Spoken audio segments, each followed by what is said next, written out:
नमस्कार, ANB news में आपका बहुत बहुत स्वागत है। मैं हूं नवीन पांडे। महाराष्ट्र के महासंग्राम में सीट शेयरिंग के बाद सभी दल अपने अपने प्रत्याशियों के नाम फाइनल करने और नामांकन कराने में लगे हुए हैं। इस बीच बीजेपी ने राहुल गांधी के अमेरिका में दिए आरक्षण वाले बयान को मुद्दा बना दिया है। राहुल गांधी ने अमेरिका में जॉर्ज टाउन यूनिवर्सिटी में आरक्षण में पूछे गए एक सवाल पर कहा था, कांग्रेस आरक्षण खत्म करने के बारे में तब जाकर सोचेगी जब सही समय आएगा, जो कि अभी नहीं है।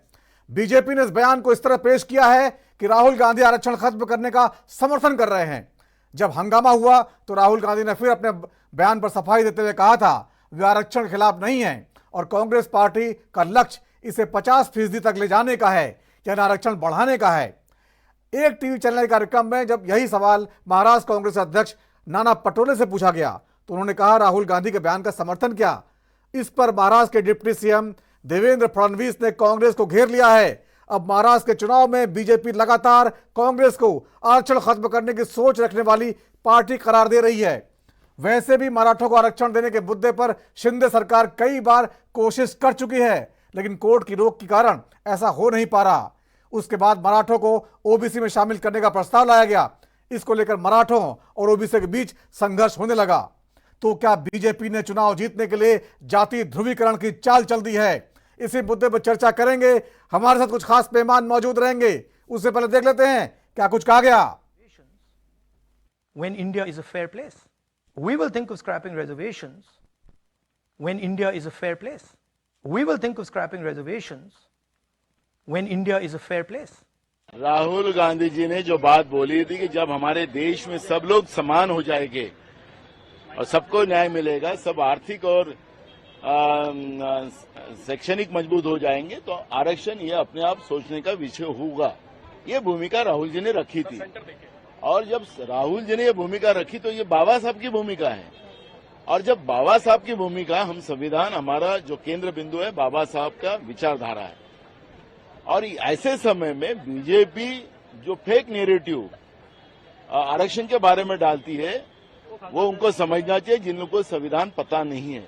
बीजेपी को अगर संविधान अगर पता होता तो डायरेक्ट यूपीएससी की एग्जाम न लेते हुए जॉइंट सेक्रेटरी रैंक के ऊपर लोगों को डेपुट करना आरएसएस के, ये कौन से आरक्षण की बात करते हैं, कौन से संविधान की बात करते हैं? जो लोग संविधान का रोज मर्डर करते हैं, खून करते हैं, वो बीजेपी आज हमारे को संविधान समझाएगी। और ऐसे लोगों को जिनको संविधान की जो कीमत है, जिनको पता नहीं है, वो हमसे संविधान की बात करेंगे। और इसलिए मैं तो चाहता हूं देवेंद्र फडणवीस और दम है तो हम उनको आमने सामने डिबेट करने के लिए तैयार है।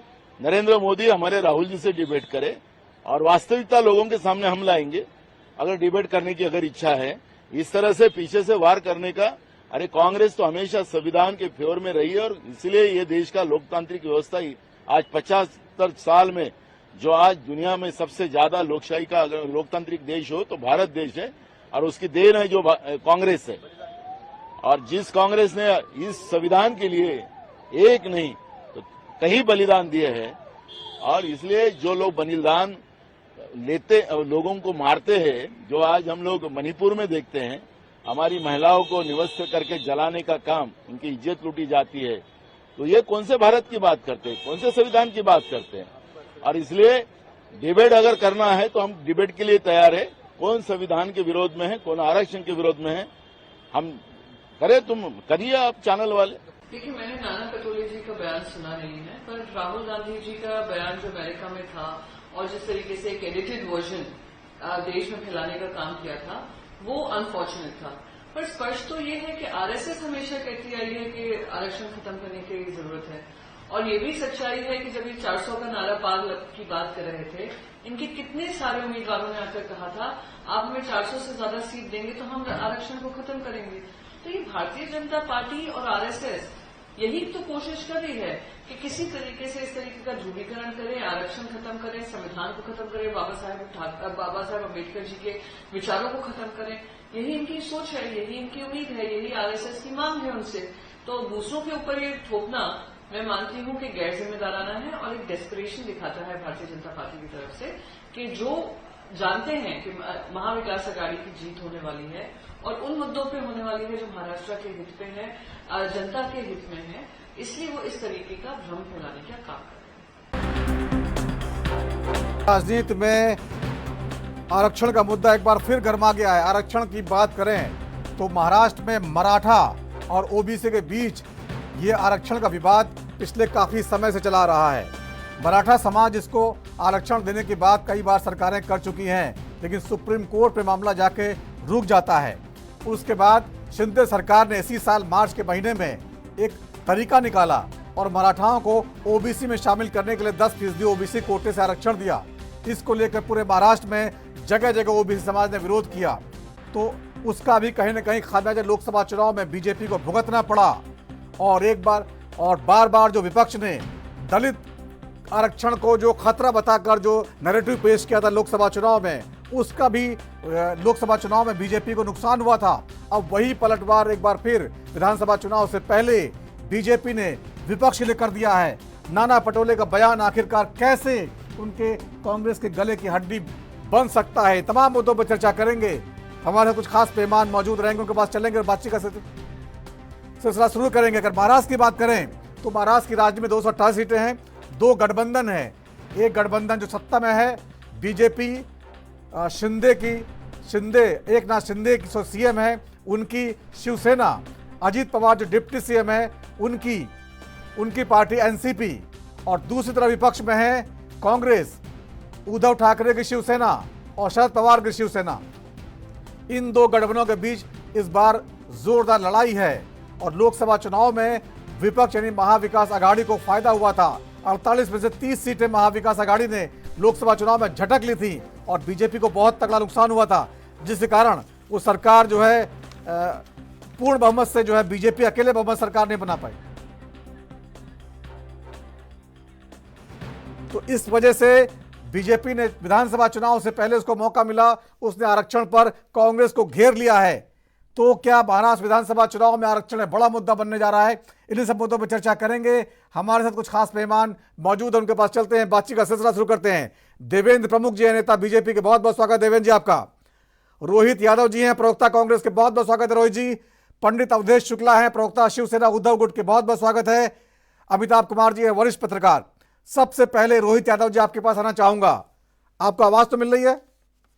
हाँ जी, मुझे आपकी आवाज आ रही है। रोहित यादव जी, जिस तरह नाना पटोले जी का बयान आया है तो उन्होंने वही सब कहा है जो राहुल गांधी जी ने कहा था, और राहुल गांधी जी ने कहा था कि आरक्षण जो है, जॉर्ज टाउन यूनिवर्सिटी का बयान जो उस समय दिया था उन्होंने, उसमें उन्होंने साफ साफ कहा था कि आरक्षण खत्म करने का समय अभी नहीं आया है, गैर बराबरी जो है बनी हुई है।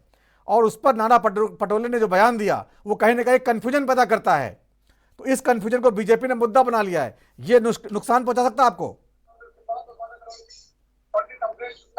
जरूर होगा।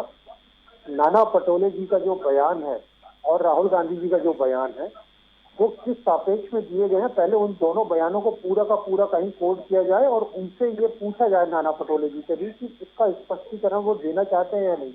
यहाँ एक बहुत बड़ी समस्या है कि लोग आरक्षण जो है इसी तरह से डिस्प्यूट क्रिएट करना चाह रहे हैं। ये भाजपा की हताशा है। पिछले लोकसभा चुनाव में वहां की जनता ने, महाराष्ट्र की जनता ने उनकी इन डिवाइड एंड रूल की जो पॉलिटिक्स है उसको बहुत अच्छे से जवाब दिया था। और रही बात जहां तक आरक्षण की है तो मैं खुद उसका समर्थन करता हूं। मेरे हिसाब से राहुल गांधी जी का जो बयान था वो कहीं से कहीं तक गलत नहीं था। अगर 50% से ऊपर भी आरक्षण की आवश्यकता पड़ती है तो वो बिल्कुल दिया जाना चाहिए, जब तक सभी बराबरी के स्तर पे नहीं आते। आज का जो उनका लेटेस्ट बयान आप उठा के पढ़े, उन्होंने वहां पे बोला है कि भाई 90% लोगों को तो कहीं खेल में शामिल ही नहीं किया जा रहा है। टोटल 10% लोगों के हाथ में, पूंजीपतियों के हाथ में देश चल रहा है। और एक बहुत महत्वपूर्ण बात मैं आपसे यहाँ पे कहना चाहता हूँ, मैंने महाराष्ट्र को जितना देखा है, समझा है, जितना वहाँ काम किया है, महाराष्ट्र की अपनी एक अलग तासीर है। महाराष्ट्र सिर्फ एक राज्य नहीं है। अगर आपको पूरे भारत का प्रतिनिधित्व कहीं देखना हो तो आप महाराष्ट्र जाएं, क्योंकि महाराष्ट्र को इतना विकासशील बनाने में, इतना विकसित बनाने में पूरे हिंदुस्तान का हाथ है। आप वहां पे देखें कि वहां पे हर धर्म, जात, मजहब, हर स्टेट का आदमी वहां पे आके काम करता है और सबको इक्वल अपॉर्चुनिटी का मौका वहां पे मिल रहा है। तो ये बात हमें समझना होगी कि महाराष्ट्र की वास्तव में तासीर क्या है। हम बयानबाजी करके और मैं तो ये साफ साफ कहता हूं कि भाजपा जैसी अगर वहां स्पष्ट बहुमत में सरकार आती है भाजपा जैसे दल की, तो महाराष्ट्र का ये जो आज विकसित मॉडल हम देख रहे हैं, जो इतने सालों की कांग्रेस की मेहनत है या दूसरे दलों की मेहनत है, उसको बहुत बड़ा डेंट लगने वाला है और बहुत मुसीबत में आ सकती ठीक है। है पूरी महाराष्ट्र। ठीक है रोहित, जाएंगे दोबारा आपके पास। एक वजह सबका लेते हैं देवेंद्र प्रमुख जी। जिस तरह से राहुल गांधी जी ने बयान दिया था, उसके बाद उन्होंने सफाई भी दे दी थी। उन्होंने अपनी सफाई में कहा था कि देखिए कांग्रेस जो है आरक्षण खत्म करने के नहीं बढ़ाने के पक्ष में है, हम 50% तक आरक्षण को पार करना चाहते हैं। और उसके बाद मामला खत्म नहीं हुआ था, चूंकि जो है लोकसभा चुनाव में कांग्रेस और इनके साथियों ने, विपक्ष ने, महाराष्ट्र में जो विपक्ष में है, उन्होंने बहुत डेंट पहुंचाया आपको इसी बयान के जरिए। उन्होंने बार बार ये कहा कि दलित और संविधान खतरे में है, दलित आरक्षण खतरे में है। ये क्या जो अभी बयान फडणवीस साहब का आया है नाना पटोले के बहाने, वो क्या उसी का बदला है? क्या आप लोग आरक्षण की जो बयान है, जो महाराष्ट्र में तासीर है, वहाँ मराठा 33% आबादी है, ओबीसी 27% आबादी है, बहुत बड़ा वोट बैंक है दोनों का मिला के। तो एक ऐसे मुद्दे को आपने उठा दिया है जो आपको फायदा भी पहुंचा सकता है और नुकसान भी पहुंचा सकता है। देखिए एक चीज, जिस तरह से राहुल गांधी जी के बयान की बात आती है बार बार निकल कर, मैं राहुल गांधी जी को आज की तारीख में बयान वीर ही बोलूं तो कोई गलत बात नहीं होगी, कि वो कब क्या बोलते हैं किसी को भरोसा नहीं। अब ये भारतीय जनता पार्टी के लिए ज्यादा सिरदर्दी नहीं है, कांग्रेस की सिरदर्दी है कि राहुल गांधी को बोलना कुछ है और निकल कुछ जाता है।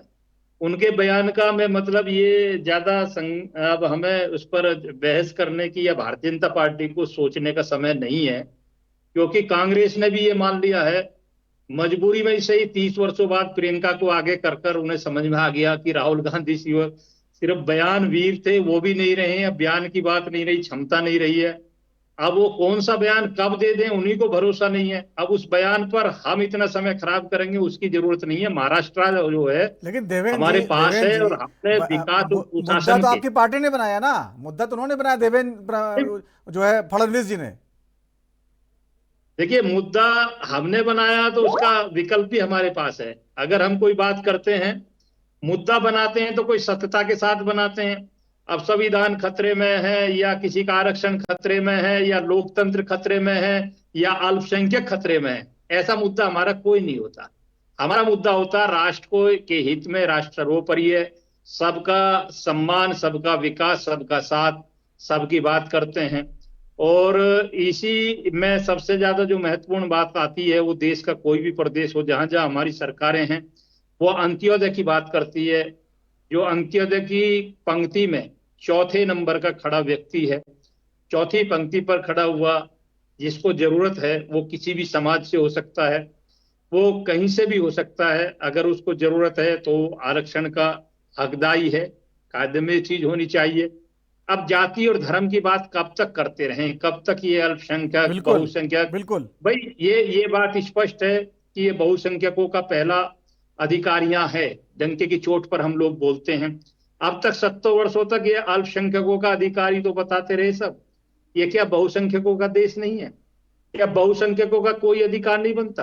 क्या इस लोकतंत्र में बहुसंख्यकों को जरूरत नहीं है कि उनके लिए कुछ विकास हुआ या नहीं हुआ?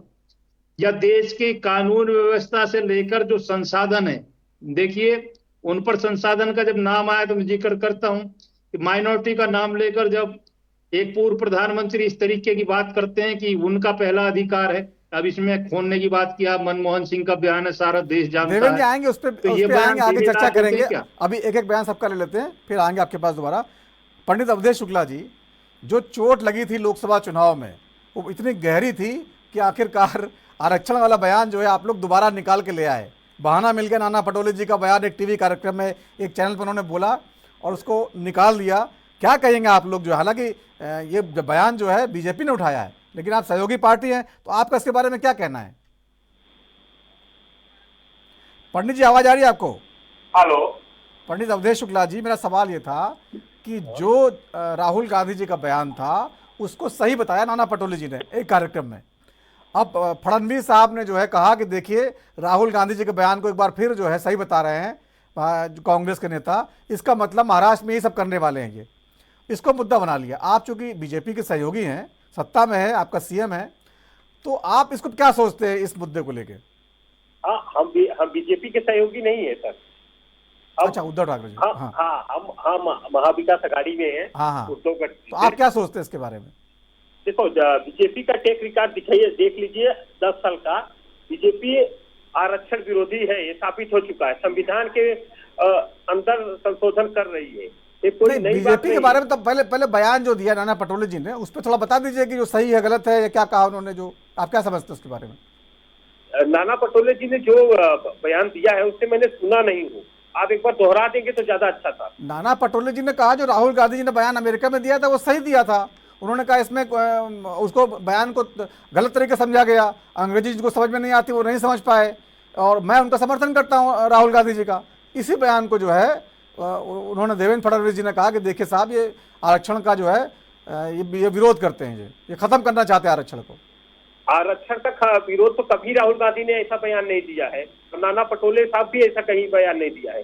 बयान तो बीजेपी की तरफ से आया आरक्षण के विरोध के सिलसिले में।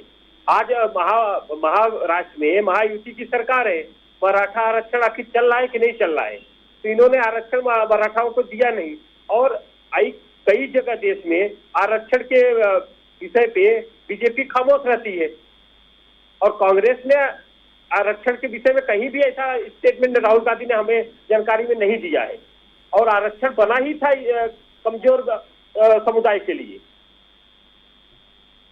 तो ये मुद्दा जो अभी चुनाव का मुद्दा बन चुका है, इससे कैसे निपटेंगे आप लोग? क्योंकि कांग्रेस का बयान भले हो, लेकिन असर तो आप पर ही पड़ेगा। असर हमारे ऊपर नहीं पड़ेगा सर, हम तो आरक्षण के पक्ष में हैं, और आरक्षण हम दे के रहेंगे मराठा आरक्षण को। मराठा लोग का जो विषय चल रहा है उसके संदर्भ में महाविकास अघाड़ी हमेशा मराठाओं के हित के लिए बात की है। ठीक है अमिताभ कुमार जी, महाराष्ट्र में लोकसभा चुनाव के दौरान जो है आरक्षण का मुद्दा जो है इसने बहुत नुकसान पहुंचाया था बीजेपी और उनके सहयोगी पार्टियों को, और 48 में से जो है 30 सीटें विपक्ष झटक ले गया था। विदर्भ के इलाके में जहां पर दलित समुदाय की आबादी बहुत अच्छा वोट है, वहां पर बहुत सीटें जो है गंवाई बीजेपी ने, और उसी बयान के आधार पर एक बार फिर बीजेपी ने पलटवार किया। आपको लगता है बाजी पलटेगी और वो बयान जो विरोध है मराठा बनाम ओबीसी, वो भी जो है इसमें चर्चा में एक बार फिर से आ गया है? अब चुनाव का समय है ना, अभी सब लोग एक दूसरे की टांग खिंचाई करेंगे, और जहां जिसको जैसे मौका मिलेगा एक दूसरे को पटखनी देने की कोशिश करेंगे, वही हो रहा है। ऐसा कुछ खास नहीं है। आपको पता है कि इसी आरक्षण के मुद्दे को लेकर के जिस तरीके से बीजेपी को लोकसभा में नुकसान हुआ था, अब वो कोशिश कर रही है कि उसी मुद्दे को लेकर कांग्रेस को हम नुकसान पहुंचाएं, महाविकास अघाड़ी को हम नुकसान पहुंचाएं।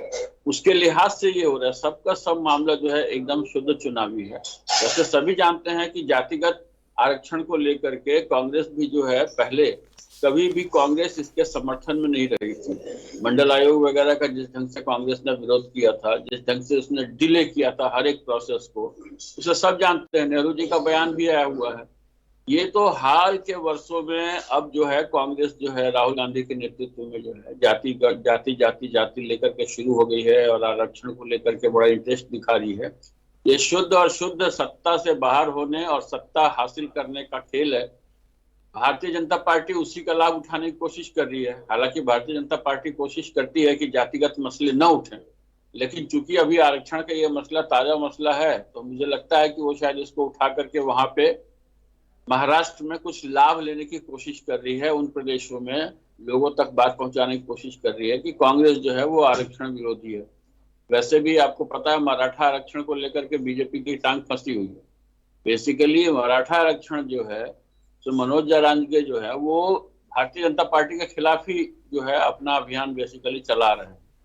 तो उन सब चीजों में घालमेल घपला कंफ्यूज करने की स्थिति जो है वहां पे बन गई है, और मुझे लग रहा है कि शुद्ध और शुद्ध राजनीतिक दांवपेच है, जो चुनाव खत्म होते ही इस पर चर्चा भी बंद हो गई। ठीक है देवेंद्र प्रमुख जी, ये जो है अब तक आप समझ गए होंगे महाराष्ट्र का मुद्दा जो है ये बहुत गंभीर है। ये मुद्दा इसलिए बीजेपी उठा रही है, आपकी पार्टी जो है, क्योंकि लोकसभा चुनाव के दौरान लगातार कांग्रेस ने दलित आरक्षण खतरे में है, संविधान खतरे में है, ये नैरेटिव चलाया था। इस नैरेटिव का इतना असर हुआ जितना यूपी में हुआ और उतना ही करीब करीब महाराष्ट्र में हुआ। वहां भी जो एक बहुत बड़ी आबादी जो थी उसने बीजेपी को वोट नहीं दिया जो पहले देता आ रहा था। इसकी वजह से उसकी सीटें गिर गईं, और अब चूंकि पूर्ण बहुमत पे इसीलिए बीजेपी अकेले दम पे नहीं आ पाई। तो इसी नैरेटिव को खत्म करने के लिए फडणवीस जी ये कर रहे हैं या अपना नैरेटिव पेश कर रहे हैं इसी को काउंटर करने के लिए, क्योंकि उस बार उन्होंने किया था, इस बार हम कर दें? क्या लगता है आपको? सर मेरी आवाज मिल रही है जी आपको? मिल रही, बोलिए। मैं एक चीज और क्लियर करता हूं। मैं कोशिश करता हूं कि जो डिबेट हो उसमें तथ्य पर बोला जाए तो अच्छा लगता है। जी। और जब डिबेट करने लगती है तो फिर उसमें सुनने वाले लोगों को कोई फायदा नहीं उसका कोई फायदा नहीं होता। बड़ा कीमती समय होता है, लोग सब निकाल कर सुनते हैं। महाराष्ट्र का जो मामला है बड़ा सेंसिटिव मामला है। महाराष्ट्र की राजनीति देश में बिल्कुल अलग तरह की है। उसे आर्थिक राजधानी के नाम से भी जाना जाता है और महाराष्ट्र जो है चुनौती के तौर पर लिया जाता है। अब कोई भी पार्टी हो जिस तरीके की, महाराष्ट्र में आपने जो कई बार स्थितियां देखी हैं वो दिखती कुछ है और होती कुछ है। मैं एक ताजा उदाहरण आपको जो देना चाहता हूं। देखिए उत्तर प्रदेश में आपने खुद ही जिक्र किया कि उत्तर प्रदेश में बयान का क्या असर रहा, लेकिन जो अब हरियाणा में हुआ है, बड़ी बात वो है कि हरियाणा में जो है जो बदलाव देखने के लिए आपने देखे हैं, चर्चा क्या थी, चलना क्या था, हुआ क्या है। आज देश की जनता, देश जो है दुनिया का सबसे बड़ा युवाओं का एक, हमारा जो है ये भारत सबसे बड़ा बहुसंख्यक देश है। आज युवाओं का देश है और शिक्षितों का देश बनता जा रहा है दिन प्रतिदिन। शिक्षा के प्रति जागरूक है, सारी चीज समझते हैं। क्या वो कोई भी पार्टी है उसको लेकर गंभीर रहता है युवा और अपना डिसीजन करता है, और सरकार बनाना अहम भूमिका जो है अब युवाओं की है। तो उन्हें पता है कि देश हित में जो कार्य चल रहे हैं। अगर आप महाराष्ट्र जो है, मैंने इसलिए कहा कि अलग किस्म का है, वहां हर तरह का व्यक्ति है, लेकिन शिक्षा का भी वहां अपना अलग जो है, आर्थिक राजधानी कही जाती है तो वर्चस्व से, बिजनेस से या फिल्म इंडस्ट्री से मजबूत लोग जुड़े हुए हैं। तो एक हवा चलती है महाराष्ट्र की। अब मेरा कहने का मतलब ये है कि भारतीय जनता पार्टी जितनी गंभीरता के साथ हर चीज को लेकर चलती है, उसका सीधा असर महाराष्ट्र में हमको उसका लाभ होना है। अब ये जो बेमेल विवाह, मैं कहता हूं कि बयान किया उसकी बात आती है, हिंदू मुसलमान की बात हम पर थोप देते हैं हर बार, लेकिन शुरुआत कहां से होती है? चाहे अखिलेश यादव जी हो, चाहे राहुल गांधी जी हो, चाहे ममता दीदी हो, ये सिर्फ सिंगल ये लोग घूम फिर कर आकर बहुसंख्यक को घेरते हैं और एक ही लालच होता है, सिर्फ इन्हें पता है कि हमें अल्पसंख्यक जो है वो एक इकट्ठा मिल जाए और बहुसंख्यक का कुछ हिस्सा हमारी जातियों के हिसाब से मिल जाए और हमारा काम हो जाए। अब इस चीज को सारा देश समझ चुका है। उत्तर प्रदेश में किसने चलाया था? अभी संविधान खतरे में है या लोकतंत्र खतरे में है या आप जो है आरक्षण खत्म कर देंगे? ये कोई चीज नहीं थी। ये एक भ्रमित करने वाली बात थी जो हरियाणा में खत्म हो गई और महाराष्ट्र में इसमें मोहर लगकर आएगी नवीन सर कि भारतीय जनता पार्टी इतिहास रचेगी। महाराष्ट्र में अब के ये जो बेमेल विवाह है ना, जो निकाह की जगह शादी हो रही है, इनका हिसाब कर देगी। ये महाराष्ट्र की जनता है। मैं पहले बता रहा हूं आपको, फिर मौका मिलेगा, चुनाव में फिर बैठेंगे और तथ्य के साथ आएंगे। अब के जिस तरीके के बयान दिए जा रहे हैं ना, राहुल गांधी की विश्वसनीयता उस दिन खत्म होगी जिस दिन प्रियंका का नामांकन हुआ था, क्योंकि 30 वर्षों तक कांग्रेस बदहाली में प्रयास करती रही कि राहुल गांधी को आगे बढ़ाने के लिए प्रियंका को हटाया और देश में बड़े नेता कांग्रेस के जो आज कहीं ना कहीं किसी समय बीजेपी के भी साथ आए, उनकी तिलांजलि दी गई सिर्फ राहुल को बचाने के लिए। और आज हालात क्या हुई है आपके कि आपको सब कुछ खत्म होने के बाद प्रियंका जी की जितनी ताकत थी, क्षमता थी, वो लगा चुकी है ऑलरेडी। और आप वायनाड जैसी सीट जो है तय करते हैं तो फिर आपकी क्षमता और विश्वसनीयता का तो पता लग गया कि आप उत्तर प्रदेश से जाने जाते हो देश के सबसे बड़े राज्य से, आप खानदान परिवार की राजनीति की और शुरुआत करने के लिए कहां जाना पड़ता है भाई? ये नहीं बताना चाहते हो देश की जनता को? आखिर आप कब तक एक बहुसंख्यक को नकार कर एक वर्ग की बात करते हैं? शुक्ला जी आ रहा हूं। ये देश की जनता है, ठीक है, इसको सब पता है। ये डिसीजन करने जा रही है और बड़ा डिसीजन करने जा रही है। ठीक है, रोहित जी बोलिए। कहना चाहूंगा कि पहली बात तो वो मुद्दे पे चर्चा कर लें। जी बोलिए। दूसरी बात, वो राहुल गांधी को साबित कर रहे थे कि वो नेता सफल नहीं रहे हैं, उनकी जगह प्रियंका जी को लाया गया, एक दूसरा प्रयास किया जा रहा। तो मैं उनको बता रहा हूँ, भारत जोड़ो यात्रा उन्होंने अकेले निकाली और उसका क्या उनका जो उस प्रयास का जो असर रहा वो लोकसभा चुनाव में उनको देखने को मिल गया। चाहते तो वो बहुत कुछ बोलना चाह रहे थे, मगर अब उनके पास भी ये था कि वो किस तरह से मुद्दे से भटकाएं, शब्द विहीन हो चुके हैं वो। और रही बात महाराष्ट्र की, तो मैं उनसे बोलूंगा महाराष्ट्र पे चर्चा करें, वो हरियाणा की तासीर को महाराष्ट्र में ना मिलाएं। महाराष्ट्र अपने आप में एक अलग राज्य है, वहाँ के मुद्दे अलग हैं, वहाँ की परिस्थिति अलग है।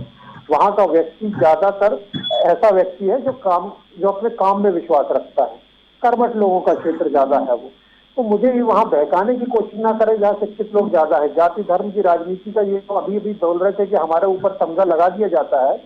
उनसे ये पूछा जाना चाहिए कि अभी अपने स्टेटमेंट में उन्होंने एक बात खुद ही कह दी कि हम सिर्फ क्या बहुसंख्यकों का देश नहीं है। तो मैं उनसे पूछना चाहता हूँ, क्या अल्पसंख्यकों का देश नहीं है, क्या पिछड़ों का देश नहीं है, क्या दलितों का देश नहीं है? ये बार बार एक ही बात कहते हैं, बहुसंख्यक बहुसंख्यक। आप ये बात करिए कि भारतीय की बात करते हैं ना, हम महात्मा गांधी के सिद्धांतों को चलने वाले। अल्पसंख्यक की बात करते हैं, जब बहुसंख्यक की बात आती है तो एसपी एसटी बताते हैं, ओबीसी बताते हैं, और जब अल्पसंख्यक की बात आती है तो सिर्फ अल्पसंख्यक बताते हैं। आप बीच में सुन लीजिए, आप बीच में सुन लीजिए पहले, फिर बोलिएगा जब आपका मौका है। मैंने आपके बीच में नहीं बोला है, आप सुन लीजिए। तो मैं इनसे कहना चाहता हूँ, ये पहले तो अपने भी जो अपने खुद के अभिमत है वो उसको क्लियर कर लें कि वो आखिर कहना क्या चाह रहे हैं। एक तरफ वो बोलते हैं कि नहीं हम किसी जात धर्म की बात नहीं करते, फिर हम एक तरफ बहुसंख्यक की बात करते हैं। हम किसी अल्पसंख्यक बहुसंख्यक की बात नहीं करते, हम हर एक की बात करते हैं जो कमजोर है, जो पिछड़ गया है, जो दलित है, जो कुचला गया है, जिसके अधिकार उसको नहीं मिले हैं, हम उसकी बात करते हैं। फिर वो चाहे किसी भी राज्य में हो, और वो चाहे कोई भी चुनाव हो, चाहे वो लोकसभा का हो, चाहे राज्यसभा का हो, या किसी नगर निगम के स्तर का चुनाव क्यों ना हो। ये बार बार उदाहरण दे रहे थे, यूपी में ये हो गया, वायनाड में ये हो गया। मैं उनसे पूछना चाह रहा हूँ, आपकी अभी के अभी महाराष्ट्र में बीजेपी की जितनी अलायंस पार्टी है उसमें से एक का बयान आता है, आपके एनसीपी के जो आपके अजीत पवार, उनको देख के उनको उल्टी आती है। दूसरा बोलता है कि मेरा बस चले तो मैं जेल में डाल दूं। तीसरा आपके प्रधानमंत्री खुद बोलते हैं कि जिसको मैं जेल भेजना चाह रहा हूँ उसको आप उप मुख्यमंत्री बना देते हैं। तो ये आखिर में आप करना क्या चाहते हैं? आपके स्वार्थ की जो राजनीति है, आपने पिछली सरकार भी जो बनाई थी वो पीछे दरवाजे से बनाई थी, धोखे से बनाई थी, संविधान को ताक पे रख के बनाई थी। ऐसा कोई भी मर्यादित पार्टी मुझे नहीं लगता ऐसा कोई काम करती। जिस तरह से आपने भाई बनकर गले मिलकर शिवसेना के पीठ में छुरा भोंका, एनसीपी के पीठ में छुरा भोंका है, ये वहां की जनता बहुत अच्छे से समझ रही है कि आप एक अपॉर्चुनिस्ट पार्टी है जो किसी भी तरह एन केन प्रकारेण वहां की सत्ता हासिल करना चाहती है। ठीक है। और जो क्षेत्रीय पार्टी है उनका वर्चस्व खत्म करना चाहती है। जवाब ले लीजिए रोहित जी, जवाब ले लीजिए, बोलिए देवेंद्र जी। देखिए, मैं एक ही चीज में रोहित जी को बता देता हूं, ये जो आप लोकतंत्र की बात करते हैं ना, ये दोगली बात हो जाती है। लोकतंत्र आपने जितना 70 वर्षों में जहां बात करते हैं, मैंने अल्पसंख्यकों के लिए ये कहा कि जब आप बात आती है बहुसंख्यक की तो आप डंके की चोट पर जातियों की, ओबीसी की भी बात करते हैं, माइनॉरिटी, एससी एसटी सबकी बात करते हैं अलग अलग। लेकिन अल्पसंख्यक में भी वही स्थिति है, वहां भी कई बिरादरियां होती हैं। जैसे उसमें हमारा ओबीसी है, उनका भी ओबीसी है, अल्पसंख्यक है, उनमें भी बहुत बिरादरियां होती हैं। लेकिन सिर्फ अल्पसंख्यक की बात करते हैं और बाप जो है हमारी बिरादरियों को बांटते हैं। यही गलत करते हैं। जब कहने में डंके की चोट पर कह रहा हूं, पहला अधिकार है बहुसंख्यकों का, हम डंके की चोट पर कहते हैं, अल्पसंख्यकों का नहीं है। बंटवारे में 47 में सारी चीज दी गई थी। ये हजारों समझौते पन्ने हैं और आपकी कमियां रही थी उसमें। नेहरू जी भी हैं, इंदिरा जी भी हैं। 84 और 75 पूरा देश जानता है कि लोकतंत्र के साथ क्या क्या खिलवाड़ हुए थे। संविधान आप लोग बनते थे, हम नहीं। ये इंदिरा जी ने कहा था जरूरत पड़ेगी, राजीव गांधी ने भी कहा था जब जरूरत पड़ेगी, जब संविधान बदला जाएगा। उठाकर देख लीजिए एक बार। और एलिकेट हमें करते हैं आप लोग। भैया जनता, मैंने कहा था आज का युवा पढ़ा लिखा है, सर्च करता है, निकालता है, तर्क के साथ आता है। ठीक है, जवाब लेंगे देवेंद्र जी। व्हाट्सएप यूनिवर्सिटी से पढ़े हुए हैं क्या आप? रोहित जी एक छोटा सा ब्रेक लेता हूं, ब्रेक के बाद लौटेंगे, चर्चा को आगे बढ़ाएंगे।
उत्तर प्रदेश की राजधानी लखनऊ से मैं जितेंद्र सिंह। हिमाचल की राजधानी शिमला से ANB न्यूज के लिए मैं टीना ठाकुर। छत्तीसगढ़ की राजधानी रायपुर से मैं अखिलेश तिवारी राजपुर। देवभूमि उत्तराखंड।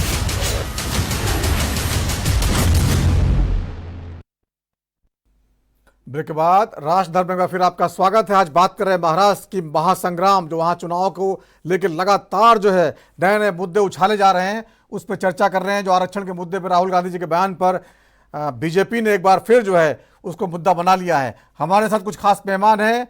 हमारे साथ देवेंद्र प्रमुख जी हैं, नेता बीजेपी के, रोहित यादव जी हैं, प्रवक्ता कांग्रेस के, पंडित अवधेश शुक्ला हैं, प्रवक्ता शिवसेना उद्धव गुट के, और अमिताभ कुमार जी हैं, वरिष्ठ पत्रकार।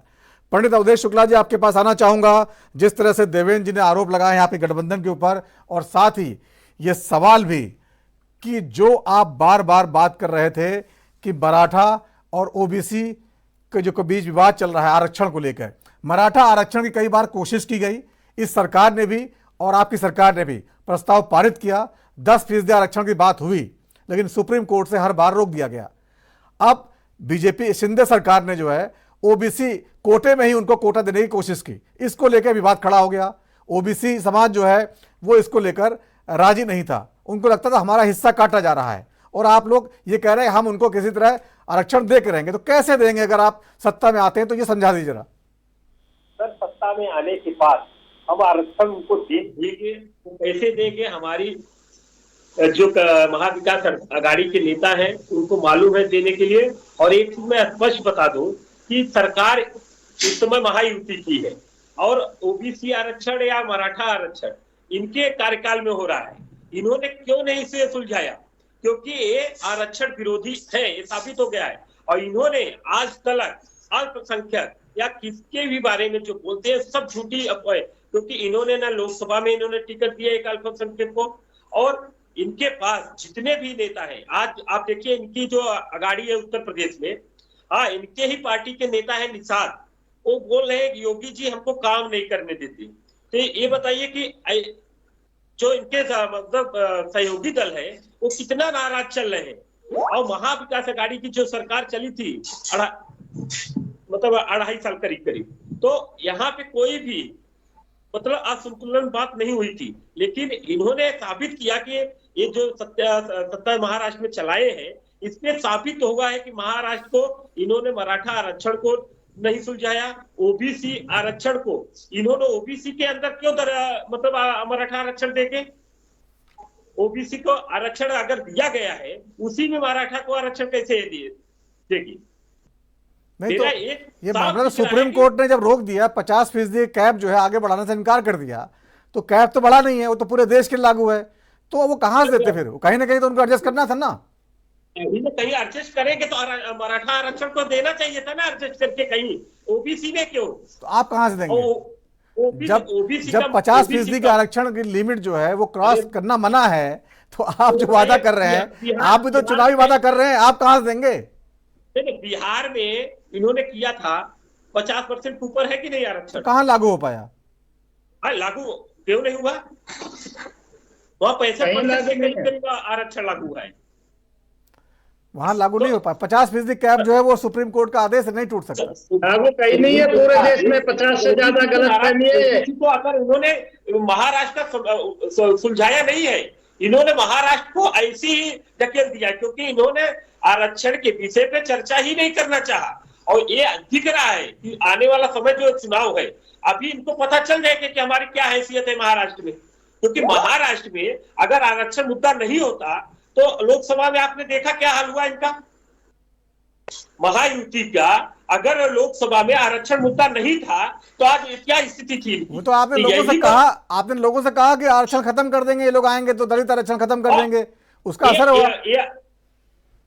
नवीन जी, ये अभी भी मैं कह रहा हूं कि बीजेपी अगर सत्ता में आएगी तो संविधान और आरक्षण में एक आरक्षण तो खत्म करेगी, संविधान में संशोधन करेगी। और ये संविधान के मानने वाले लोग नहीं है, ये आरएसएस विचारधारा के लोग हैं।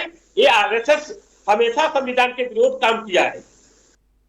ठीक है, चलिए देवेंद्र जी जवाब दे दीजिए, फिर मैं आगे बढ़ता हूं। देखिए, मैं एक चीज और नवीन जी शॉर्ट में ही बता देता हूं आपको। जिस तरीके से हमारे मित्र बता रहे हैं, मैंने यही चीज दोहराई थी कि कहट की एक बार चलती है, बार बार नहीं। ये आपका चढ़ गया कि आरक्षण खत्म कर देंगे, लोकतंत्र खत्म कर देंगे। आज पूरे देश में हम तीसरी पैटर्न की सरकार चला रहे हैं और ये एक आजादी के बाद बड़ा काम है, मतलब इतिहास दोहराया गया है कि इतना बड़ा विश्वास जनता का, हम इतने बड़े बहुसंख्यक के रूप में प्रदेशों में सरकार चला रहे हैं। यही तो प्रमाण है कि हमारी और कथनी और करनी में आप लोगों ने खटाखट एक जो चलाया था ना लोकसभा में, उसका परिणाम भी आपके साथ आ गया, फटाफट दे दिया जनता ने। और दूसरा ये है कि आप जो है कहते हैं कि जो यात्रा थी पीछे कांग्रेस के मित्र ने जिक्र उठाया राहुल जी की, तो सिर्फ इतना हुआ था कि नर्वस 99 है, आप जो है वेंटिलेटर पे थे, सिर्फ वार्ड में आए हो, ऑक्सीजन अब भी आपको बरकरार है और आप समझ रहे 100 में से नहीं है वो 99, वो 542 में से हैं। आप जो 99 लेकर आ रहे हैं और हमें 250 वार 300 प्लस 8 की आज भी सरकार सेंटर में चला रहे हैं हम, 300 प्लस की, वो भी एनडीए गठबंधन की। तो ये जनता है भाई, जनार्दन है, ये सब कुछ देखते हैं। मैंने ताजा उदाहरण हरियाणा दिया और अगला ताजा उदाहरण महाराष्ट्र बनने जा रहा है कि देश की जनता आखिर विश्वास किस पर करेगी, जिस पर पूरी दुनिया कर रही है, और वो है नरेंद्र मोदी जी, कि जो कहते हैं वो करते हैं। अब ये आपके कहने से नहीं होगा। राहुल गांधी जी अभी हमारे मित्र कह रहे थे कि वो इंग्लिश में बोले थे, वो समझ में नहीं आया। अरे ब्रिक्स में अभी बोले थे, पूरे देश ने सुना मोदी जी, भाई वो इंग्लिश जानते हैं बोलनी, लेकिन बोले हिंदी, और पूरे देश को नहीं दुनिया का समझ आया कि हिंदी की ताकत क्या है। यही तो भारत देखना चाहता है, यही तो आज का भारत है, यही आज का भारत मांग करता है, जिसे न राहुल दे सकता, न सोनिया दे सकती, न प्रियंका दे सकती, न IND.हिंदी दे सकती। इसे सिर्फ एनडीए दे सकता है, दे रहा है आज। ठीक है देवेंद्र, डंके की चोट पर बोल रहा हूं भाई, जवाब ले लीजिए देवेंद्र, के साथ बोलता हूं, कभी बिगड़ तथ के नहीं बोलता। अगर इनकी काट हो तो आप बताइए, आप चलाते हिंदू मुसलमान, हम तो नहीं चलाते। अरे किस मुसलमान को 2014 के बाद खून से देश प्रदेश में झगड़ा हुआ? ये देश हजारों दंगों में दलता था, और आज दीपावली का त्योहार है 4 दिन बाद। अरे 1 महीने पहले संदिग्ध वस्तुओं से करती है, बस के नीचे हाथ मत लगाना, प्लेटफार्म पर मत जाना, रेलवे स्टेशन को मत छेड़ना, एयरप्लेन में मत बैठना, सीट को चेक करना, बंद हो सकता है संदिग्ध वस्तु। आपने इस देश का जो नाटक बनाया था, आज वही देश पूरी दुनिया को दिशा दे रहा है भाई। ये बदल रहा है, युवाओं का देश है भाई, और आज का युवा तय करता है कि सरकार किसकी बनेगी। ठीक है, आने वाला समय जवाब ले लीजिए देवेंद्र जी, महाराष्ट्र में हमारी सरकार क्यों बनेगी। जवाब ले लीजिए। चलिए शुक्ला जी पूरा करिए, आपने जल्दी पूरा करिए। नवीन जी मुझे 10 सेकंड से, हाँ बोलिए। मुझे इनको जवाब देना है। बिहार के इनके मंत्री है गिरिराज सिंह, जो सीधा सीधा उन्होंने चैलेंज देते हैं कि यहाँ पे रहना है तो हिंदू बन के रहना है। आप ये बताइए, इनके मंत्रियों का ये भाषा है और ये बोलते हैं कि भारत देश हमारा सुचालित रूप से चल रहा है। ये लोकतंत्र का गला घोट के सत्ता पाते हैं, और सत्ता पाने के लिए क्या क्या नहीं करते। आप भ्रष्टाचारी को लेके साथ में बैठ जाते हैं, और हरियाणा में किसानों के ऊपर अत्याचार किया, वहां कैसे सरकार बनाया है ये अभी पता चल जाएगा, क्योंकि हम लोग सुप्रीम कोर्ट गए हैं। कांग्रेस वहां पे प्रशासन को उपयोग करके ईवीएम में गड़बड़ी करके आपकी पार्टी के शुक्ला जी, आपकी पार्टी के प्रवक्ता संजय राउत जी का बयान था, कांग्रेस जीते हुए राज्य में हार जाती है, आपकी पार्टी ने कहा था। बिल्कुल बिल्कुल राउत साहब ने कहा था, लेकिन वहां पे कितने परसेंटेज का वोट में फर्क था? आप ये बताइए, उतने परसेंटेज वोट में कोई 30 सीट लेके आ सकता है क्या? तो चुनाव आयोग जवाब दे देना कि जितना परसेंटेज वोट बीजेपी का बढ़ा है, सीधा मुकाबला था, 30% आप सीधा मुकाबला जब होता है तो वोट बढ़ता है, सीटें एक ही तरफ जाती है, वो तो होता ही होता है। चलिए ठीक है, इस बहस अमिताभ जी आपके पास आना चाहूंगा, दोबारा आता हूँ शुक्ला जी। जम्मू कश्मीर में तो ईवीएम था ना, अरे ईवीएम जो चुनाव हुआ तो जम्मू कश्मीर का ईवीएम ठीक था क्या?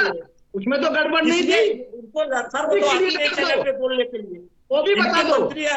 मुस्लिम तो बोलते हैं कि शुक्ला जी दोबारा आता हूं आपके पास, एक सबका बयान हो जाए। अमिताभ जी, हिंदू तो अल्पसंख्यक की चोट पर बोलते हैं, हिंदू भी बोलते हैं, बहुसंख्यक भी बोलते हैं, और पहला अधिकार बहुसंख्यक का था, है और रहेगा।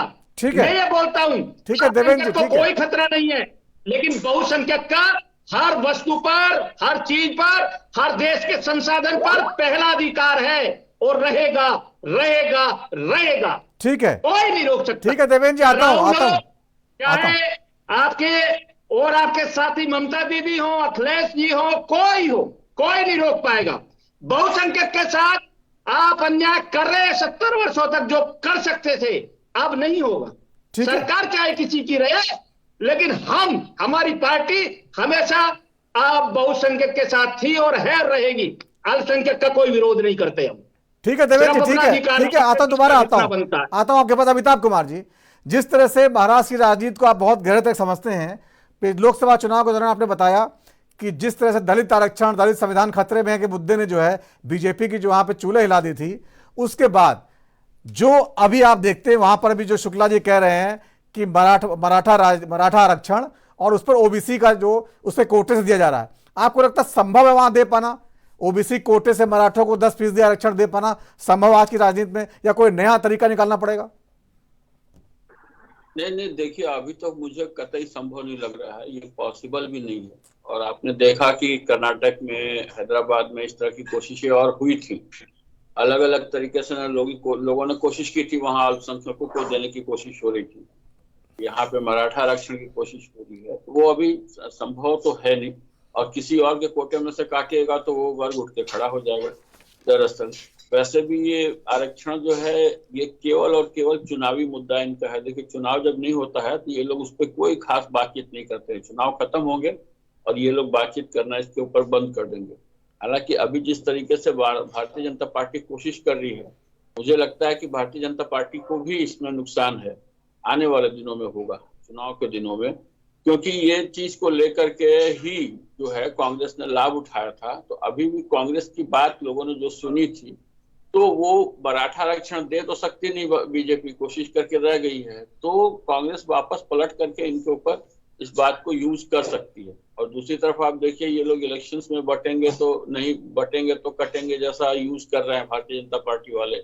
मराठा क्षेत्रों में जो इन्होंने चाहा था कि वहां पे धर्म के आधार पर डिवाइड हो, जो ये कोशिश कर रहे थे, तो वो भी इनका मात खा जाएगा अगर ये लोग आरक्षण के मसले पे पड़ेंगे। तो कुछ भी ये कर रहे हैं, मुझे ऐसा लग रहा है कि ये उल्टा भारतीय जनता के ऊपर भारी पड़ने वाला है और कांग्रेस इसका लाभ उठाएगी। तो ठीक है, चुनाव का समय है, जो जैसी बाजी बिछाएगा, बिसात बिछाएगा और लोगों को क्या पसंद आएगा वो सामने आ जाएगी। ठीक है, महाराष्ट्र के जाति समीकरण की बात करें तो 33% वोटर जो है वो मराठा हैं, 27% ओबीसी हैं और 12% एससी हैं, 11% मुस्लिम है और एसटी समुदाय से करीब 8% वोटर आते हैं। और इस लिहाज से यहाँ पर मराठा जो आरक्षण और ओबीसी का जो है ये संघर्ष बहुत बड़ा चंक है। तो रोहित यादव जी, जिस तरह से आप लोग अपनी जो है मुद्दे बना रहे हैं, कौन कौन से मुद्दे पे आप लोग सरकार को घेरने की कोशिश कर रहे हैं? बहुत मूलभूत हमेशा से प्रश्न है सरकार के और हम उन्हीं पे चर्चा करते हैं। वो बेरोजगारी का मुद्दा है, वो गरीबी का मुद्दा है, वो किसानों के हित का मुद्दा है। वो महाराष्ट्र में खास तौर पे ध्यान देने वाली बात यह है जो वहाँ की कानून व्यवस्था है उसका एक बहुत बड़ा मुद्दा है। ये मूलभूत है, जो सामाजिक सुरक्षा की बात है, आदमी के अंदर एक विश्वास की बात है, हम उसी की बात कर रहे हैं। हमने कोई अपने मुद्दे तब से लेकर आज तक बदले नहीं है कि हम एक अपॉर्चुनिस्ट की तरह कहीं पे कोई घटना घट जाए और हम उस मुद्दे को भुनाने में लग जाएं। ये हमारी कभी भी किसी तरह से हमारी कोई नीति नहीं रही है, ना हमारी ऐसी कोई रणनीति रही है। ये बात भाजपा के साथ है कि वो समय काल परिस्थिति के अनुसार बार बार अपने बयान बदलती रहती है। मोदी जी कहीं एक बार कहते हैं कि हम कपड़े देखकर लोगों को पहचान जाते हैं, फिर एक तरफ कहते हैं सबका साथ सबका विकास की बात करते हैं। तो ये दोगले लोग हैं, इनके अपने बयान बार बार यू टर्न करना पड़ता है इनको। संसद में कई बार अपने नियमों पे यू टर्न लेना पड़ा, अभी 3 बार ये देखना पड़ गया। तो ये चीज भाजपा को भी अपने अंदर समझ में आने लगी है कि अब आप बहुत बार व्यक्ति को गुमराह नहीं कर सकते। पिछले 10 साल से 15 साल से ये लोग कोशिश कर रहे हैं गुमराह करने की। तीसरा चुनाव भी इन्होंने जीत लिया, मगर कहीं ना कहीं उनको भी अब समझ में आने लगा है कि अब हमारी चूल्हे हिलने लगी है। आप एक स्टेट जीत के आते हैं हरियाणा, वहां पे आपके ऊपर आपत्ति लगाई जाती है, सुप्रीम कोर्ट तक मामला चला जाता है। 99% वहां पे बैटरी चार्ज मिलती है, ईवीएम शक के दायरे में आती है। तो ये सब जो प्रैक्टिस है ये कोई फेयर प्रैक्टिस में काउंट नहीं किया जा सकता। एन केन प्रकारेण चुनाव जीत लेना किसी पार्टी की सफलता नहीं है। सफलता संविधान की होना चाहिए, ना कि पार्टियों की सफलता होनी चाहिए। अगर ये बात करते हैं कि कांग्रेस संविधान का दमन कर रही थी तो ये आज तक सत्ता में नहीं आ पाते। 70 साल 60 साल जितने साल भी कांग्रेस ने राज किया है वो चाहती तो इन्हें नेस्तो नाबूद कर देती, मगर वो लोकतंत्र की हमेशा हितैषी रही है, विपक्ष का बराबरी से सम्मान किया है, चाहे उनकी संख्या कम रही हो या ज्यादा रही हो। तो ये बात बहुत महत्वपूर्ण है, ध्यान में रखिए किसकी क्या परिपाटी रही है। मेरे मित्र बार बार एक बात को चिल्ला के कह रहे थे कि ये जो है यहाँ पे बहुसंख्यकों का पहला अधिकार है। यहाँ हर भारतीय का अधिकार पहला है, कोई भी व्यक्ति हो, बहुसंख्यक हो अल्पसंख्यक हो, हम ये नहीं कहते। हम गांधी के सिद्धांत पे चलने वाले लोग हैं कि हम कमजोर के साथ पहले खड़े होते हैं। बड़ी बात है, जो अपने अधिकार से वंचित है, जो कमजोर है, जो समाज में हाशिए पे खड़ा हुआ है, हमें पहले उसे सहारा देने की आवश्यकता है, चाहे वो किसी जाति से हो, धर्म से हो, संप्रदाय से हो, मजहब से हो, किसी भी रंग भेद का, हम उसमें नहीं करते। अभी हमारे भाजपा के मित्र बहुत जोर शोर से कह रहे थे कि राहुल गांधी की यात्रा में हमने देख लिया, कोई नतीजा नहीं निकला, आप नर्वस 99 पे हैं। तो मैं उनको बताना चाहता हूँ, नर्वस कौन था? वो तो जिस दिन चुनाव के लोकसभा के रिजल्ट आए थे, सबके चेहरे दिख रहे थे, एक तरफ नारा दे रहे थे 400 अब की बार 400 पार। स्थिति ये हुई कि बहुमत में नहीं आ पाए। पहले भाजपा सरकार का नारा चलता था, अब वो एनडीए पे आ गए हैं मोदी जी इस बार। तो कहीं ना कहीं मोदी जी का जादू अब धीरे धीरे खत्म हो रहा है। और वो मुझे कह रहा, हमारी कांग्रेस को कह रहे थे कि काट की हांडी एक बार चढ़ती है। देखिए, काट की हांडी एक बार चढ़ती हो या ना चढ़ती हो, सच को आप पराजित कर सकते हैं, कभी इसको आप झुटला नहीं सकते। तो वही है, सच की लड़ाई लड़ रही है कांग्रेस, चाहे संख्या बल में कम है या ज्यादा है, मगर जनता ये जानती है कि संविधान अगर बचाना है तो आपको कांग्रेस के साथ ही रहना पड़ेगा। हाँ, अगर आपको मनुस्मृति से चलाना है देश, तो बात दूसरी कि आप संघ और भाजपा के साथ चले जाइए। ये तो मनुस्मृति के घोतक रहे हैं, हमेशा के प्रणेता रहे हैं, इनका बसात चले तो ये संविधान हटा के मनुस्मृति लागू कर देंगे। और यही कारण है कि लोकसभा में लोगों ने इनको नकार दिया और इनकी सरकार स्पष्ट बहुमत की नहीं बन पाई, क्योंकि सबको पता था अगर ये स्पष्ट बहुमत में आ गए तो ये संख्या बल के आधार पर संविधान को बदल देंगे। ये इसका परिणाम आपके सामने। अब चाहे वो कितना भी जोर लगा ले, कितनी भी बातें कर लें, किसी के स्टेट में जीत गए हैं आप, जहाँ पे आपकी फेयर प्रैक्टिस नहीं रही है, उसका परिणाम महाराष्ट्र पे तो नहीं पड़ने वाला है, जहाँ तक मेरा कहना है। विदर्भ में जिस तरह से किसानों ने आत्महत्या की है, उनकी जितनी बुरी स्थिति वहाँ पे आर्थिक स्थिति है, सामाजिक स्थिति है, वो कहीं ना कहीं जनता इनको जवाब देने वाली है। जिस तरह से इन्होंने घरों में फूट पहुंचाई, छोटी पार्टियों में, क्षेत्रीय पार्टियों में वजूद को खत्म करने की कोशिश की है, ये सबके सामने है। कि एक दिन आप अजीत पवार को एक हफ्ते पहले बोलते हैं कि मैं जेल भेजने वाला हूँ, अगले हफ्ते आप उसको अपना उप मुख्यमंत्री बताते हैं, तो ये कहीं ना कहीं आपके चाल चरित्र और चेहरे को नगण्य करता है सबके सामने। ठीक है रोहित जी, आपकी बातें आ गई, सारी बातें आ गई आपकी, जो है देवेंद्र जी जवाब देंगे। साथ में एक सवाल ये भी है कि सहानुभूति का लाभ लोकसभा चुनाव में मिला था कि पार्टी तोड़ी है। बीजेपी पे आरोप लगाया था कि शिवसेना ने हमारी पार्टी तोड़ी है, एनसीपी ने कहा था हमारी पार्टी तोड़ी है। ये सहानुभूति का लाभ फिर लेना चाहते हैं, बार बार ये मुद्दा फिर उठ रहा है कि देखिए हमारी पार्टी तोड़ी, खत्म की, और जो है इनको सबक दीजिए। ये इससे कैसे मुकाबला करेंगे आप लोग? नवीन जी देखिए, नवीन सर एक चीज मैं और क्लियर करता हूँ कि सहानुभूति बहुत अच्छा शब्द है, आपके मुंह से निकला है, आवाज क्लियर नहीं आ रहा है। कितनी बार मिलती है? एक बार मिलेगी, वो भी झूठ के साथ, क्योंकि ये सब चीज क्लियर होगी कि आपको सहानुभूति किस लिए क्यों दी जाए, ये महाराष्ट्र की जनता तय करेगी। और मुझे अच्छा लग रहा है कि हमारे साथी कांग्रेस के आईना दिखा रहे हैं, लेकिन 3 उंगली इनकी तरफ उठा रही, किसानों की भी बात कर रहे हैं। अरे इससे बड़ा कोई जवाब किसानों का हो सकता है कि धरना जहां से शुरुआत थी, जो जड़ थी, वो पंजाब हरियाणा था, और हरियाणा ने हरियाणा के किसानों ने इतिहास इस देश में रचा कि तीसरी बार लगातार इतना बड़ा मैंडेट दिया है भारतीय जनता पार्टी को। इससे बड़ा और क्या देखना चाहते हो, और कैसा मैंडेट देखना चाहते हो? और संविधान आप कह रहे हैं, अरे भाई 75 में जो देश के साथ हुआ वो काला दिन, वो काला इतिहास, और 84 में जो खेल आप लोगों ने खेला, आप बात करते हो समाज की, अल्पसंख्यक की। अरे हम बात ये नहीं कह रहे कि हम अल्पसंख्यक के खिलाफ है भाई, हम सिर्फ ये कहते हैं कि आप जो है बात अल्पसंख्यक की करते करते बहुसंख्यक की बात करिए, और आप गरीबों की बात करते सबकी, तो वही तो हम समझा रहे हैं कि अंत्योदय की चौथी पंक्ति में खड़ा व्यक्ति किसी भी समाज से हो, वो अल्पसंख्यक भी हो सकता है, वो ब्राह्मण ठाकुर भी हो सकता है, और SC ST तो है ही, तो उसमें उसी की तो बात बीजेपी करती है, भारतीय जनता पार्टी। चोरी क्यों करते हो? शब्द को जो है तरोड़ मरोड़ कर नहीं, अपनी तरफ से पेश करिए और उसका तथ्य दीजिए जो जनता की समझ में आए कि आप करना क्या चाहते हैं। भाई मैं राहुल गांधी जी पर उंगली वैसे ही नहीं उठाई है, मैं तथ्य के साथ बोल रहा हूं कि राहुल गांधी जी के लिए प्रियंका को 30 वर्षों तक क्यों रोका गया। माधवराज सिंधिया, जितेंद्र प्रसाद जैसे लोग, सचिन पायलट, क्यों उनका कैरियर बर्बाद किया गया? कितने लोगों को आप मिटाओगे? क्यों उनकी राजनीति ध्वस्त की गई? भारतीय जनता पार्टी आज सत्ता में है और ये लोकतंत्र का हिस्सा है, संविधान का हिस्सा है, सरकार आनी जानी है, कौन किसके साथ क्या करता है ये भी इतिहास का हिस्सा ठीक है देवेंद्र जी, आप लोग हमें सिखाते हो। आप लोगों ने अपने परिवार, एक परिवार की पार्टी है भाई। ठीक है देवेंद्र जी, समय कम बचा है तो जवाब ले लीजिए, जवाब ले अगर लीजिए। राहुल का विकल्प नहीं हुआ, राहुल के लिए प्रियंका को लाना पड़ा। अरे किसी और एक युवा नेता को लिया थे तो देश को यकीन होता कि कांग्रेस पार्टी पारिवारिक पार्टी नहीं है। चिंता है, कांग्रेस पार्टी एक परिवार की पार्टी है। जवाब ले लीजिए देवेंद्र और जी। एक छोटे परिवार से बाहर नहीं निकल पाई, वो भी एक वो परिवार कि जिसका संबंध देश से ज्यादा विदेशी कंट्रियों से है। आज भी विदेशों में जाकर जवाब ले लीजिए देवेंद्र जी, जवाब ले लीजिए, जवाब ले लीजिए, जवाब ले लीजिए। बोले शुक्ला जी, कुछ कहना चाहते हैं? देवेंद्र जी सुन लीजिए, सुन लीजिए भारत के लोगों से। देवेंद्र जी सुन लीजिए, सुन लीजिए, समय कम बचा है, सुन लीजिए। बोले शुक्ला जी। अभी इनको जवाब तो सुन लीजिएगा इनको, क्योंकि कांग्रेस के नेताओं की इनको इतनी चिंता है।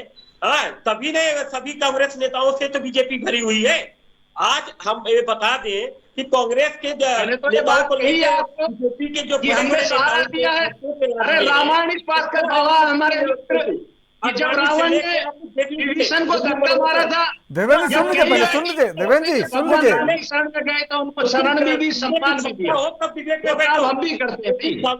शरण में आए हुए व्यक्ति को उसका अधिकार दिया। हमने माधवराज सिंधिया के कैरियर को बचाकर कहां पहुंचाया, जितेंद्र प्रसाद को कहां पहुंचाया। अब आप लोगों ने खत्म कर दिया तो हम नहीं करते ना, देश के तो बच्चे थे, इसी देश का तो उनके पिताओं से लेकर परिवारों तक कांग्रेस के लिए बलिदान देते आए। कोर्ट में केस चल रहा है तो चुनाव आ गया है, नया चुनाव हो रहा है, नया यहाँ मुख्यमंत्री बैठेंगे और निर्णय अभी तक अस्तित्व पर पड़ा है। ये है बीजेपी का सत्ता का कोर्ट जो है किसी सरकार से नहीं चलता मित्र। सुप्रीम कोर्ट में आप अच्छा वकील करिए, आप रात को 12 बजे खड़े होकर आतंकवादियों को छुटवा सकते हैं। सुप्रीम कोर्ट से आप संसद का आईना दिखा सकते हैं, सुप्रीम कोर्ट से आप सरकारें गिरा सकते हैं, सुप्रीम कोर्ट में आप जाकर उन लोगों के खिलाफ उस केस की हेयरिंग क्यों नहीं कराते जिसमें आपको संशय है। यही हाल रहेगी तो केस में संशय में हेयरिंग कराइए, आप देखिए केस चेक करके। अगर कोई केस दर्ज व्यक्ति भारतीय जनता पार्टी का हिस्सा बना है तो आप किस बात की बात देख रहे हैं? क्यों नहीं उसके आगे जाकर सुप्रीम कोर्ट में रिट दायर करते हैं? आपको करनी चाहिए, ये आपका काम है, हमारा काम नहीं है। क्या अपेक्षा कर सकते हैं हम लोग क्या अपेक्षा कर सकते हैं? नई सरकार बनने वाली है और अभी तक मामला निलंबित पड़ा हुआ है। अभी एनसीपी का जो चुनाव चिन्ह था, सुप्रीम कोर्ट ने क्या आदेश दिया है कि शरद अजीत पवार वो चुनाव चिन्ह यूज कर सकते हैं, लेकिन बेचारा ढील लिख के। अरे ये कोई न्याय है क्या? आप न्याय की बात कर रहे हो तो ये चैलेंज आप सुप्रीम कोर्ट को करिए ना। ये भारतीय जनता पार्टी ने तो नहीं किया, ये भारतीय जनता पार्टी का तो विशेषज्ञ नहीं है, विश्लेषक के तौर पर अमिताभ सर बैठे बता देंगे आपको। अरे अगर भारतीय जनता पार्टी थोड़ी आपका चुनाव चिन्ह जो रोक रही है वो कोई हमारी सरकार का अधिकार नहीं है भाई। सेंट्रल गवर्नमेंट की कोई भूमिका नहीं है इसमें। जब वो विचाराधीन सुप्रीम कोर्ट में है तो आप कोर्ट में ही करा सकते हैं उसको। सिर्फ आपके नेताओं के ऊपर में ईडी धाड़ पड़ती है। ठीक है शुक्ला जी, ये विवाद खत्म करिए। एक नया सवाल मेरे पास है, मेरे पास जानकारी जानना चाहता हूं। जो फॉर्मूला निकला आप लोगों ने 85-85-85 वाला, वो जो बाकी सीटें बची उस पर फैसला कब तक करने वाले हैं? आज दिल्ली में बैठक भी हुई थी कांग्रेस कार्य समिति की, उसके बाद भी कोई बयान नहीं आया। 85 में से कितनी सीटें अभी आप और लेंगे? नवीन जी, इसका भी फैसला बहुत जल्द हो जाएगा, क्योंकि हमारे साथ में और भी छोटी पार्टियां हैं, उनको भी हमें सीट देना है और 85-85 का जो फार्मूला बना है और इजाफा होगा। छोटी पार्टियां जो है उनको भी हमको सीट देना है और आज रात तक सब क्लियर हो जाएगा। अभी आप लोग अभी जो उद्धव ठाकरे गुट है वो और सीटों की उम्मीद कर रहा है या 85 पे मान गए पूरा? क्यों नहीं, उम्मीद तो हम भी लगा के बैठे हैं, और हमारे सहयोगी दल भी उम्मीद लगाए हैं। तो सीट तो कुछ ना कुछ सबको मिलेगा। और लेकिन महायुति में जो सिर्फ फुटबॉल हो रहा है, आप देखिए ना, इनके यहाँ सिर्फ बीजेपी का लिस्ट आ रहा है और बाकी दोनों पार्टियों का लिस्ट बाहर आ रहा है क्या? क्योंकि इनके नेता दिल्ली जा के बैठे हैं अमित शाह के घर पे, यहाँ निर्णय वहां निर्णय नहीं हो पा रहा है। न अजीत पवार को सीट दिया जा रहा है, न शिंदे साहब को सीट दिया जा रहा है। ठीक है, हमारे यहाँ तो 50 ठीक है। रोहित यादव जी, क्या कोई जानकारी है कब तक ये बाकी 15 सीटों का फैसला हो जाएगा जो बची हुई? मेरा आपसे पलट के एक सवाल है, हमारी तो 85-85 का फैसला हो गया, आपने ये सवाल भाजपा से पूछा कि उनका निर्णय कब हो रहा है? और उनके यहाँ पे तीनों पार्टी में से सिर्फ भाजपा ही क्यों निर्णय ले रही है? 155, 78, 54, 155, 78, 54 पे तो वो फैसला कर चुके हैं ना, वो तो घोषित कर दिया उन्होंने। मुझे ये बताइए, ये घोषणा किसने करी है? पार्टियों ने तो नहीं करी है, तो भाजपा ने करी है। तो बाकी सहयोगी दलों का कोई कॉपरेशन है या? चलिए, नहीं बताएंगे। ठीक है, ठीक है। महाराष्ट्र की राजनीति लगातार नए नए मुद्दों से जो है संग्राम छिड़ा हुआ है और आगे चुनाव 1 महीने तक और बहुत सारे मुद्दे उठेंगे। बहुत बहुत धन्यवाद चर्चा में शामिल होने के लिए आप सभी मानों का। तो राजधर में इतना ही, वक्त छोटे से ब्रेक का, और ब्रेक के बाद भी खबरों का सिलसिला जारी रहेगा। नमस्कार।